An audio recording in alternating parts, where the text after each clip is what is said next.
Hello everyone, কি অবস্থা? Good good. আজকে কার কার জন্মদিন? Wow, happy birthday. Okay, happy birthday you too. তো যাই হোক, বিদেশে আমরা যখন কাউকে জিজ্ঞেস করি যে আপনার জন্মদিন কবে, মানে বাংলা না, ইংরেজিতেই বলি may I know your birth date or may I know your birthday, ওরা কি বলে একদম এক্স্যাক্ট ডেট সাল বলে দেয়। আর আমাদের বাংলাদেশে যদি আমরা কাউকে জিজ্ঞেস করি যে আপনার জন্মদিন কবে, সাথে সাথে বলে এই সার্টিফিকেটেরটা না অরিজিনালটা। এটাও কোনো সমস্যা না। এরপরে যদি আপনি জিজ্ঞেস করেন যে অরিজিনালটা, যদি ছেলে হয় তাহলে মনে করেন যে দিন তারিখ সাল বার সব বলে দিবে। আর যদি মেয়ে হয় তাহলে বলবে excuse me, how dare you. আবার যদি আপনি কোনো গ্রামে গিয়ে কোনো চাচিকে জিজ্ঞেস করেন, মানে আমি আর চাচিকে জিজ্ঞেস করেছিলাম যে চাচি আম্মা আমার এই বড় উপলক্ষ কবে হয়েছিলে, আর জন্মদিন কবে? হ্যাঁ আমার ওই 88 বন্য হয়েছিল না, হ্যাঁ 2 দিন। এখানে লিটারালি তারিখ বার কোনো কিছু নাই, মানে লিটারালি আপনাকে মোটামুটি অঙ্ক করতে বসাই দিবে। তো যাই হোক, এটা কোনো সমস্যা না। আমার এক বান্ধবী আছে, তার 4টা বয়ফ্রেন্ড। তো এই 4টা বয়ফ্রেন্ডের সাথে সেলিব্রেট করার জন্য 4টা বার্থডে। এটা নিয়ে আবার আমার কিন্তু কোনো সমস্যা নাই, মানে হার লাইফ হার চয়েস, সে করতেই পারে। তো আমি আবার ওকে একদিন জিজ্ঞেস করলাম, এই যে তুই এত এত বার্থডে সেলিব্রেট করস, নিজের তো একটা সিঙ্গেল পিকও ফেসবুকে দিতে পারোস। তো আমাকে বললো, দেখ আমার ফ্যামিলি আবার কখনই বার্থডে সেলিব্রেশন পছন্দ করে না, সংস্কারী ফ্যামিলি। তো আমি আবার ভাই এরকম না, আমি আমার বার্থডে নিয়ে সবসময় খুবই এক্সাইটেড থাকি। মোটামুটি আমার বার্থডে আগায় আসার 10 দিন আগে থেকে আমি আমার আব্বুকে গিয়ে বলি, আব্বু আমার বার্থডে আইতেছে। 9 দিন আগে আমার আম্মারে যাই বলি, আম্মা 9 দিন কিন্তু। আর বার্থডে একদম শুরুর দিকে, মানে প্রথম, মানে একদিন আগে আমি মোটামুটি কবিতা আবৃত্তি শুরু করে দিই। তো এইবারও সেরকম কবিতা আবৃত্তি করছি। ঠিক এইভাবে, জন্মদিন আসে বারে বারে, মনে করা বারে, এ জীবন নিত্যই নূতন, প্রতি প্রাতে আলোকিত পুলকিত দিনের মতন। তারপর আমার আম্মারে বললাম, আম্মা কেমন আবৃত্তি করলাম? পাশ থেকে আমার ভাই বলতেছে, আম্মা এগুলো আবৃত্তি ফাবৃত্তি কিছু না, সব গিফট পাওয়ার ধান্দা। ভাই আমার গিফট পাইতে ভাল লাগে, আমি কি করব? আর আমার ফ্যামিলিও আছে, চুম্মা ফ্যামিলি।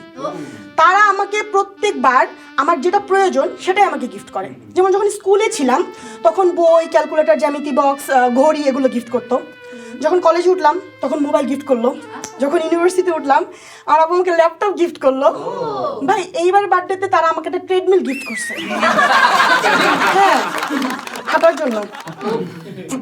তো যাই হোক, এদিকে আমার ছোট ভাই অন্তর, ও তো আমার খুব চালাক। ছোটগুলো বলছি না পরিবারের খুব চালাক হয়। তো ওকে ওর বার্থডের আগে আমার আব্বুকে জিজ্ঞেস করলো যে অন্তর এবার বার্থডেতে তোমার কি লাগবে, মানে আমার বাবা যা করে আর কি। অন্তর তো খুব চালাক, লাগবে ল্যাপটপ। চালাকি করে বললো, আব্বু এই মনে করো যে আমার এই পড়ার জন্য যেটা এখন খুব জরুরি এরকম কিছু একটা লাগবে। আমার আব্বুকে কম চালাক, রুমে চারিপাশে তাকায়, ঠিক আছে তোর এবার একটা বুকশেলফ কিনে দিব। তো বেশি চালাকি করা কিন্তু আর ভালো না। তো এই গিফটের কথা বলতে মনে পড়ে গেল, আমার আপার বার্থডে ছিল। তো দুলাভাই আপাকে একটা ডায়মন্ডের রিং গিফট করছে। তো আমি খুশি হয়েছি। পরে দুলাভাইয়ের সাথে দেখা, বললাম দুলাভাই আপা নাকি এইবার জন্মদিনে আপনার কাছে গাড়ি চাইছিল। দুলাভাই বলে, হ্যাঁ চাইছিলে, কিন্তু নকল গাড়ি মুই কই পাবো। মানে এই জন্মদিন, বিবাহবার্ষিকী এগুলো আসলে পুরুষদের মধ্যে একটা পালপিটেশন শুরু হয়ে যায়, এটা কোনো সমস্যা না। তো এই যে জন্মদিন, আগে মানে এখনকার সময় জন্মদিনে কি হয়, সবাই কি সুন্দর সুন্দর সফট অনেক ভ্যারাইটির কেক গিফট মানে অর্ডার করে। যেমন বাটারস্কচ, তারপরে চকলেট, ভ্যানিলা, স্ট্রবেরি, ব্লুবেরি, কত কিছু। ভাই আমাদের সময় একটা কেক নিয়ে আসতো, ওই কেকের ক্রিম খাইলে 3 দিন ডালডায় জিব্বায় আর উপরে লাগে থাকতো। হ্যাঁ আমি আবার ফুলটা খাইতাম। এই অবস্থার জন্য। হ্যাঁ ওই ফুল খেয়ে খেয়ে আমার আজকে এই অবস্থা। তো হ্যাঁ একদম। তো কেকের কথা তো গেল। তো ছোটবেলায় একবার নানা বাড়িতে জন্মদিন করছিলাম আর কি, মানে ওই সময় নানা বাড়িতে ছিলাম। তো অজপাড়া গা যাকে বলে, কোথাও কোনো কেকও নাই, মোমবাতিও নাই। আমি তো নাছোড়বান্দা, আমি কেক না কাটলেও ফু দিয়ে মোমবাতি নিভাবো। মানে লাস্ট পর্যন্ত আমার ঠেকাইতে না পাইরা আমার নানি হারিকেন জ্বালা এনে বলছিল ফু দিয়ে নিবা। It's true. আর এদিকে গত জন্মদিনে আমার বাবা খুব আবেগ আপ্লুত হয়ে গেছে। আমার মাকে বলছে, দেখো আমাদের মনে কত বড় হয়ে গেছে দেখছো, কিন্তু আমি কোনোদিন ওর গায়ে একটা ফুলের টোকাও দিইনি। এটা শুনে আমি বললাম, এই সেক্টরে আমনের বউয়ের যে অবস্থান, আমনে তো প্রতিভা বিকাশের সুযোগই পান নাই।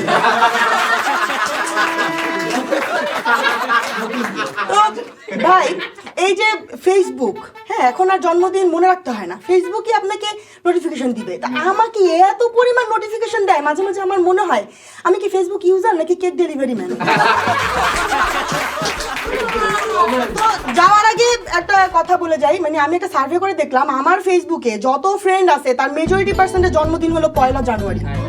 আপনারা একটু সার্ভে করে জানবেন এবং কমেন্টে জানাবেন যে আপনাদের কি অবস্থা।